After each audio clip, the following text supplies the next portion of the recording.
Feeling is the secret.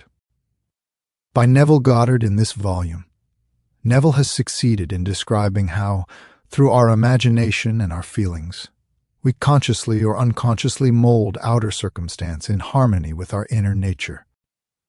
Here he has given us a simple formula to realize our desires. This book is concerned with the art of realizing your desire. It gives you an account of the mechanism used in the production of the visible world. It is a small book, but not slight. There is a treasure in it, a clearly defined road to the realization of your dreams. Were it possible to carry conviction to another by means of reasoned arguments and detailed instances, this book would be many times its size. It is seldom possible, however, to do so by means of written statements or arguments, since to the suspended judgment it always seems plausible to say that the author was dishonest or deluded, and therefore his evidence was tainted. Consequently, I have purposely omitted all arguments and testimonials and simply challenged the open-minded reader to practice the law of consciousness as revealed in this book.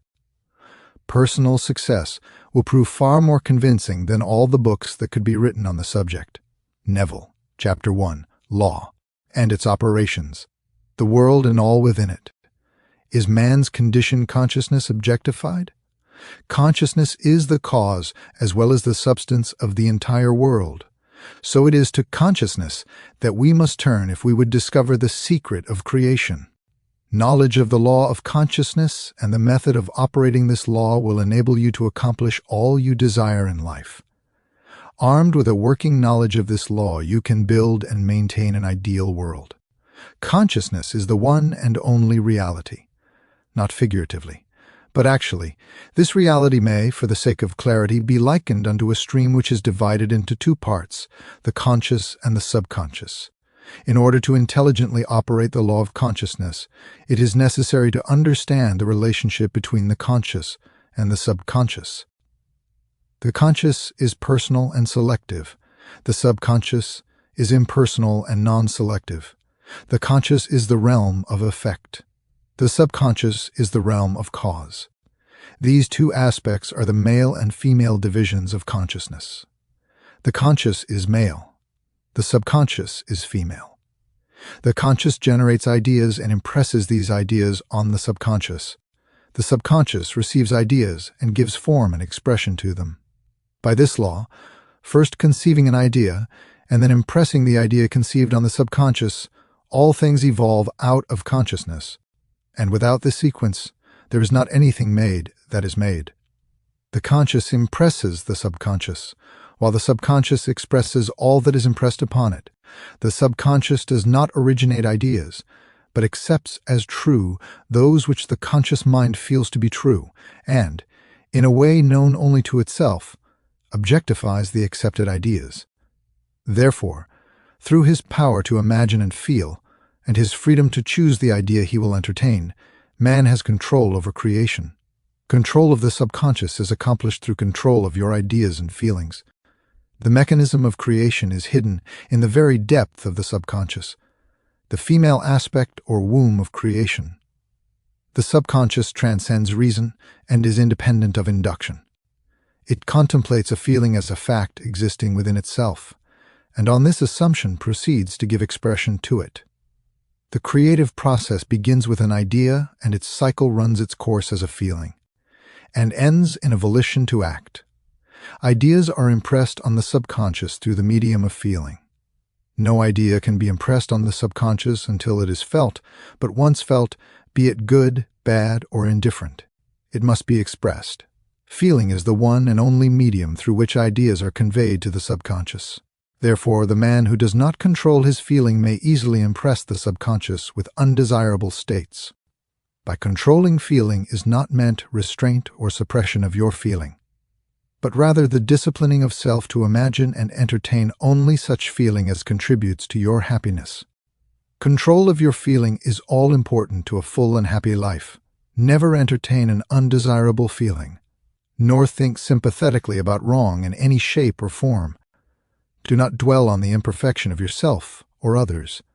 To do so is to impress the subconscious with these limitations. What you do not want done unto you, Do not feel that it is done unto you or another. This is the whole law of a full and happy life. Everything else is commentary. Every feeling makes a subconscious impression, and, unless it is counteracted by a more powerful feeling of an opposite nature, must be expressed. The dominant of two feelings is the one expressed. I am healthy is a stronger feeling than I will be healthy. To feel I will be is to confess.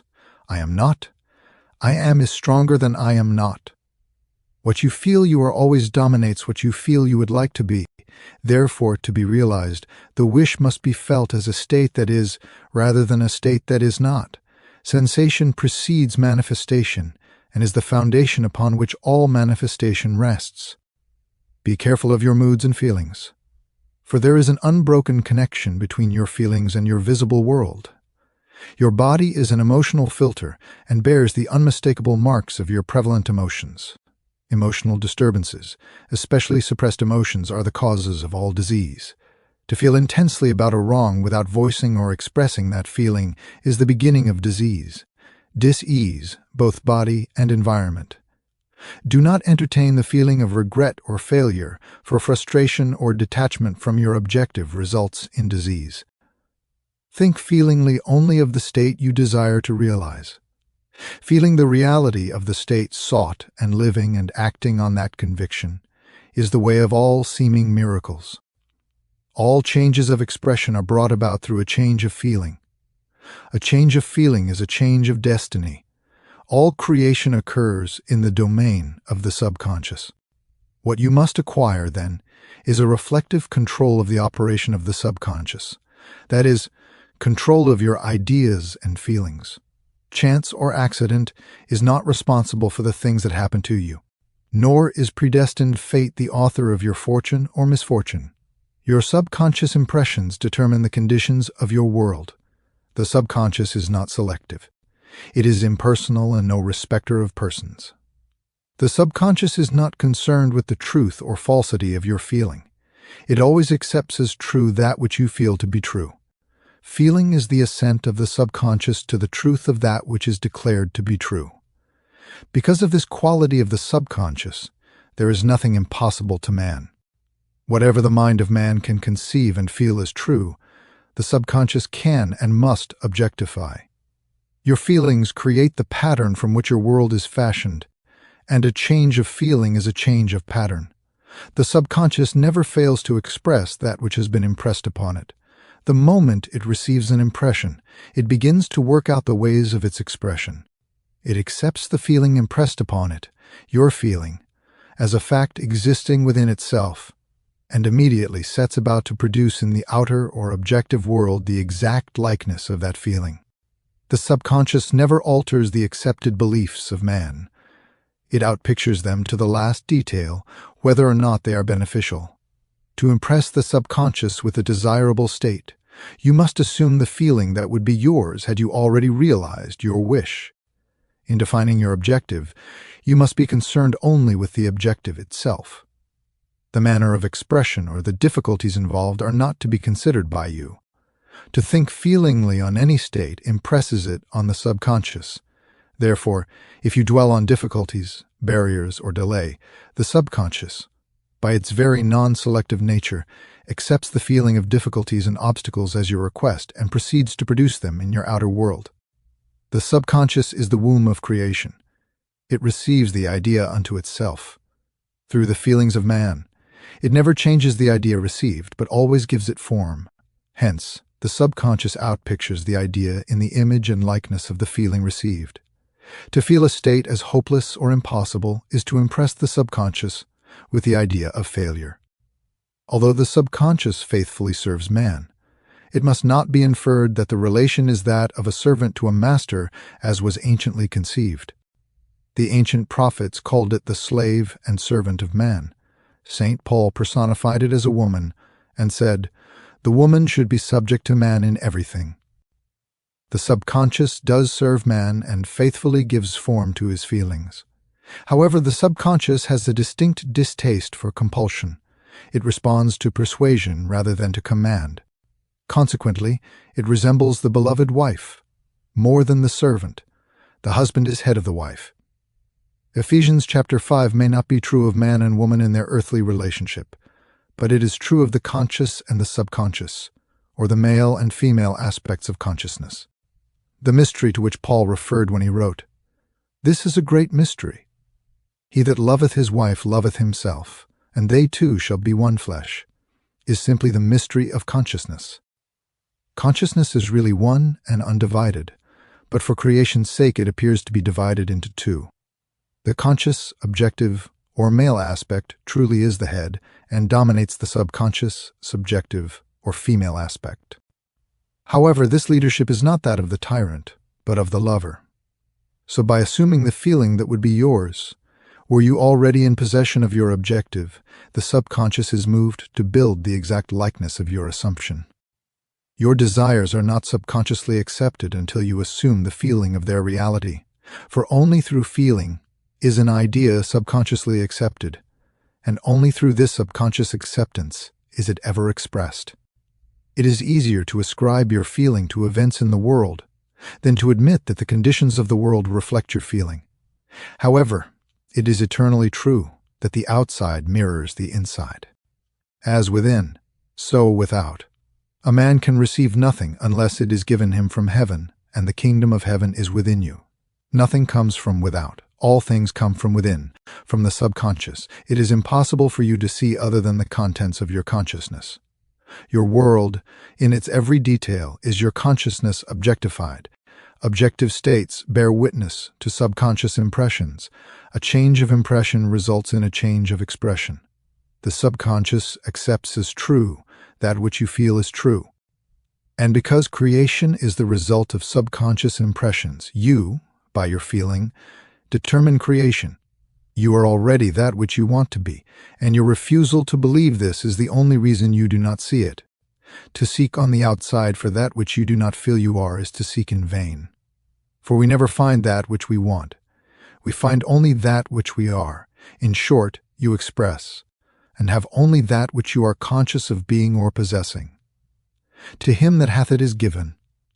Denying the evidence of the senses and appropriating the feeling of the wish fulfilled is the way to the realization of your desire. Mastery of self-control of your thoughts and feelings is your highest achievement. However, until perfect self-control is attained, so that, in spite of appearances, you feel all that you want to feel. Use sleep and prayer to aid you in realizing your desired states. These are the two gateways into the subconscious. Chapter 2. Sleep, sleep. The life that occupies 1/3 of our stay on earth is the natural door into the subconscious. So it is with sleep that we are now concerned.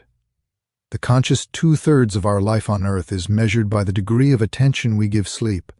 Our understanding of and delight in what sleep has to bestow will cause us, night after night, to set out for it, as though we were keeping an appointment with a lover. In a dream, in a vision of the night, when deep sleep falls upon men, in slumbering upon the bed, then he openeth the ears of men, and sealeth their instruction. Job chapter 33. It is in sleep and in prayer, a state akin to sleep, that man enters the subconscious to make his impressions and receive his instructions. In these states, the conscious and subconscious are creatively joined. The male and female become one flesh. Sleep is the time when the male or conscious mind turns from the world of sense to seek its lover or subconscious self. The subconscious, unlike the woman of the world who marries her husband to change him, has no desire to change the conscious waking state, but loves it as it is and faithfully reproduces its likeness in the outer world of form. The conditions and events of your life are your children, formed from the molds of your subconscious impressions in sleep.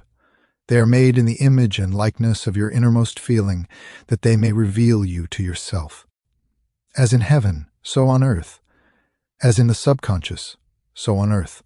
Whatever you have in consciousness as you go to sleep is the measure of your expression in the waking 2/3 of your life on earth.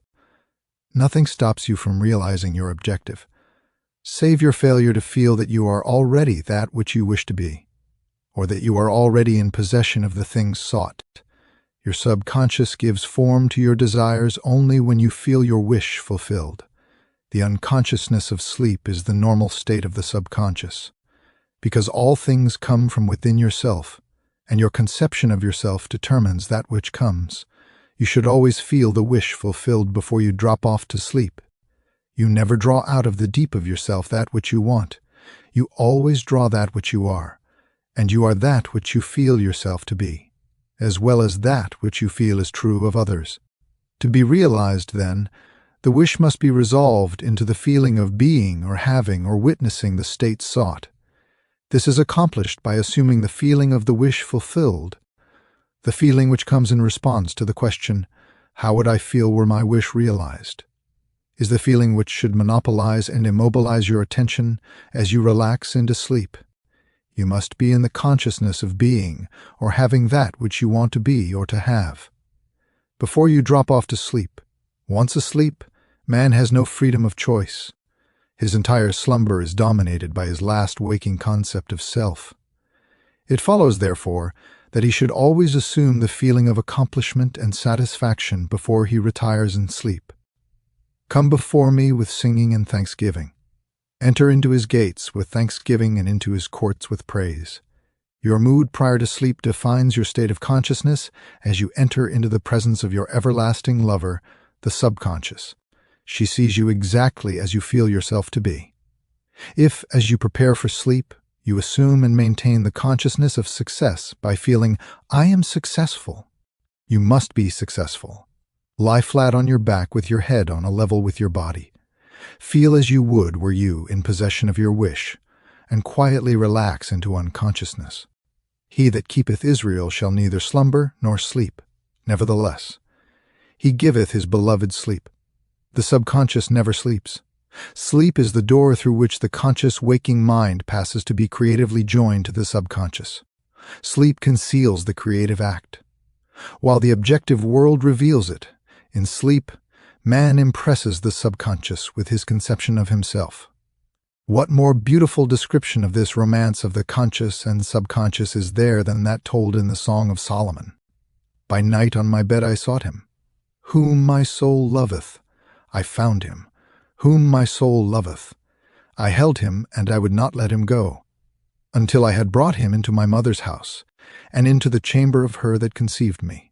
Preparing to sleep, you feel yourself into the state of the answered wish, and then relax into unconsciousness. Your realized wish is he whom you seek. By night, on your bed, you seek the feeling of the wish fulfilled, that you may take it with you into the chamber of her that conceived you, into sleep, or the subconscious which gave you form, that this wish also may be given expression. This is the way to discover and conduct your wishes into the subconscious. Feel yourself in the state of the realized wish, and quietly drop off to sleep. Night after night, you should assume the feeling of being, having, and witnessing that which you seek to be, possess, and see manifested. Never go to sleep feeling discouraged or dissatisfied. Never sleep in the consciousness of failure. Your subconscious, whose natural state is sleep, sees you as you believe yourself to be. And whether it be good, bad, or indifferent, the subconscious will faithfully embody your belief. As you feel, so do you impress her. And she, the perfect lover, gives form to these impressions and outpictures them as the children of her beloved. Thou art all fair, my love. There is no spot in thee, is the attitude of mind to adopt before dropping off to sleep. Disregard appearances, and feel that things are as you wish them to be. For he calleth things that are not seen as though they were, and the unseen becomes seen. To assume the feeling of satisfaction is to call conditions into being which will mirror satisfaction. Signs follow. They do not precede. Proof that you are will follow the consciousness that you are. It will not precede it. You are an eternal dreamer dreaming non-eternal dreams. Your dreams take form as you assume the feeling of their reality. Do not limit yourself to the past. Knowing that nothing is impossible to consciousness, begin to imagine states beyond the experiences of the past. Whatever the mind of man can imagine, man can realize. All objective, visible states were first subjective, invisible states. And you called them into visible by assuming the feeling of their reality. The creative process is first imagining and then believing the state imagined. Always imagine and expect the best. The world cannot change until you change your conception of it. As within, so without. Nations, as well as people, are only what you believe them to be. No matter what the problem is, no matter where it is, no matter whom it concerns, you have no one to change but yourself. And you have neither opponent nor helper in bringing about the change within yourself. You have nothing to do but convince yourself of the truth, of that which you desire to see manifested.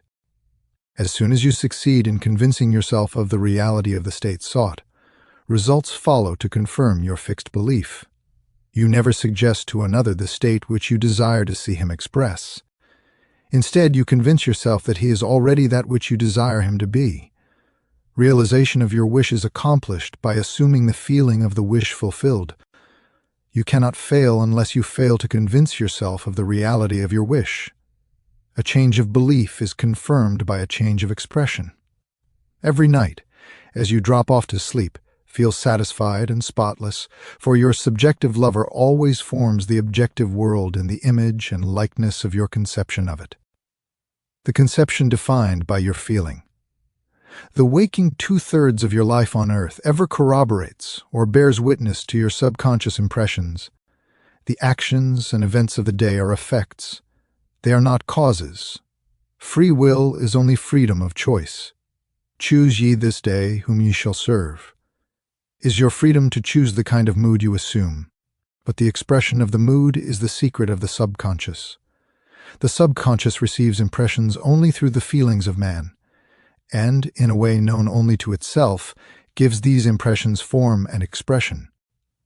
The actions of man are determined by his subconscious impressions. His illusion of free will, his belief in freedom of action, is but ignorance of the causes which make him act. He thinks himself free because he has forgotten the link between himself and the event. Man awake is under compulsion to express his subconscious impressions. If in the past he unwisely impressed himself, then let him begin to change his thoughts and feelings, for only as he does so will he change his world. Do not waste one moment in regret, for to think feelingly of the mistakes of the past is to reinfect yourself. Let the dead bury the dead. Turn from appearances and assume the feeling that would be yours were you already the one you wish to be. Feeling a state produces that state. The part you play on the world stage is determined by your conception of yourself. By feeling your wish fulfilled and quietly relaxing into sleep, you cast yourself in a star role to be played on earth tomorrow. And while asleep, you are rehearsed and instructed in your part. The acceptance of the end automatically wills the means of realization. Make no mistake about this. If, as you prepare for sleep, you do not consciously feel yourself into the state of the answered wish, then you will take with you into the chamber of her who conceived you the sum total of the reactions and feelings of the waking day. And while asleep, you will be instructed in the manner in which they will be expressed tomorrow. You will rise believing that you are a free agent, not realizing that every action and event of the day is predetermined by your concept of self as you fell asleep. Your only freedom, then, is your freedom of reaction. You are free to choose how you feel and react to the day's drama. But the drama, the actions, events, and circumstances of the day have already been determined, unless you consciously and purposely define the attitude of mind with which you go to sleep. You unconsciously go to sleep in the composite attitude of mind made up of all feelings and reactions of the day. Every reaction makes a subconscious impression, and unless counteracted by an opposite and more dominant feeling, is the cause of future action. Ideas enveloped in feeling are creative actions. Use your divine right wisely. Through your ability to think and feel, you have dominion over all creation. While you are awake, you are a gardener selecting seed for your garden, but except a corn of wheat falls into the ground and dies, it abideth alone. But if it dies, it bringeth forth much fruit. Your conception of yourself as you fall asleep is the seed you drop into the ground of the subconscious. Dropping off to sleep, feeling satisfied and happy compels conditions and events to appear in your world, which confirm these attitudes of mind. Sleep is the door into heaven. What you take in as a feeling, you bring out as a condition, action, or object in space. So sleep in the feeling of the wish fulfilled, as in consciousness, so on earth. Chapter 3, Prayer, like sleep, is also an entrance into the subconscious. When you pray, enter into your closet, and when you have shut your door, pray to your Father which is in secret, and your Father which is in secret shall reward you openly. Prayer is an illusion of sleep which diminishes the impression of the outer world and renders the mind more receptive to suggestion from within. The mind in prayer is in a state of relaxation and receptivity, akin to the feeling attained just before dropping off to sleep. Prayer is not so much what you ask for as how you prepare for its reception. Whatsoever things ye desire, when ye pray, believe that you have received them, and ye shall have them. The only condition required is that you believe that your prayers are already realized. Your prayer must be answered if you assume the feeling that would be yours were you already in possession of your objective. The moment you accept the wish as an accomplished fact, the subconscious finds means for its realization. To pray successfully, then, you must yield to the wish. That is, feel the wish fulfilled. The perfectly disciplined man is always in tune with the wish as an accomplished fact. He knows that consciousness is the one and only reality, that ideas and feelings are facts of consciousness and are as real as objects in space. Therefore, he never entertains a feeling which does not contribute to his happiness, for feelings are the causes of the actions and circumstances of his life. On the other hand, the undisciplined man finds it difficult to believe that which is denied by the senses, and usually accepts or rejects solely on appearances of the senses. Because of this tendency to rely on the evidence of the senses, it is necessary to shut them out before starting to pray, before attempting to feel that which they deny. Whenever you are in this state of mind, I should like to, but I cannot. The harder you try, the less you are able to yield to the wish. You never attract that which you want, but always attract that which you are conscious of being. Prayer is the art of assuming the feeling of being and having that which you want. When the senses confirm the absence of your wish, all conscious effort to counteract this suggestion is futile and tends to intensify the suggestion. Prayer is the art of yielding to the wish, and not the forcing of the wish. Whenever your feeling is in conflict with your wish, feeling will be the victor. The dominant feeling invariably expresses itself. Prayer must be without effort. In attempting to fix an attitude of mind which is denied by the senses, effort is fatal. To yield successfully to the wish as an accomplished fact, you must create a passive state, a kind of reverie or meditative reflection similar to the feeling which precedes sleep. In such a relaxed state, the mind is turned from the objective world and easily senses the reality of a subjective state.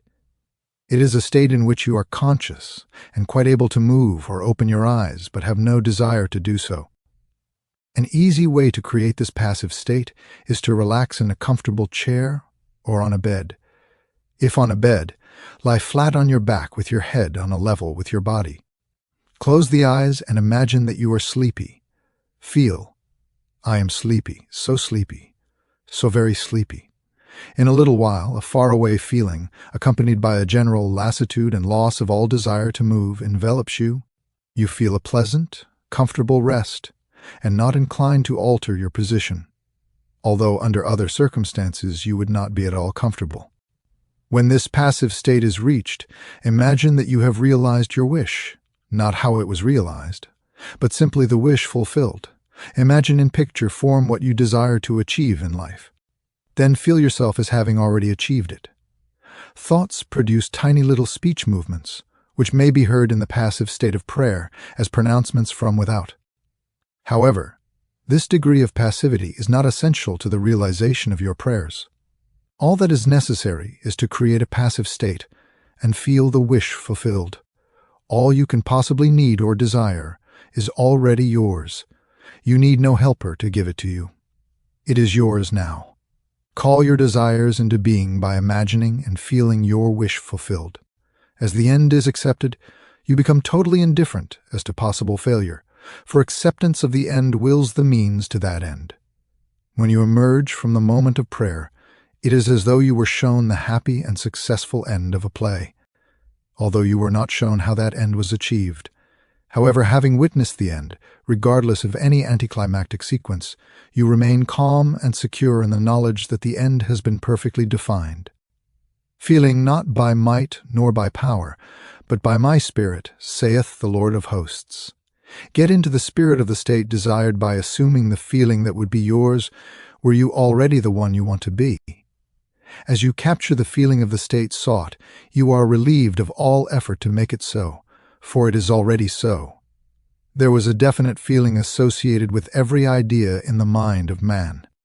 Capture the feeling associated with your realized wish by assuming the feeling that would be yours were you already in possession of the thing you desire, and your wish will objectify itself. Faith is feeling, according to your faith. Feeling, be it unto you. You never attract that which you want, but always that which you are. As a man is, so does he see. To him that hath it shall be given, and to him that hath not, it shall be taken away. That which you feel yourself to be, you are.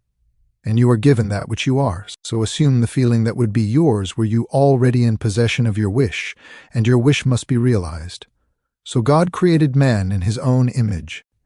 In the image of God created he him. Let this mind be in you, which was also in Christ Jesus, who being in the form of God, thought it not robbery to be equal with God. You are that which you believe yourself to be.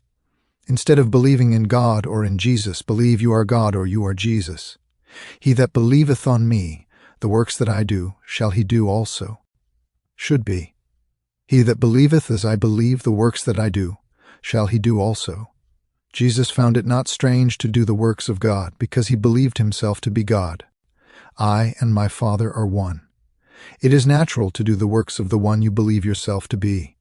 So live in the feeling of being the one you want to be, and that you shall be.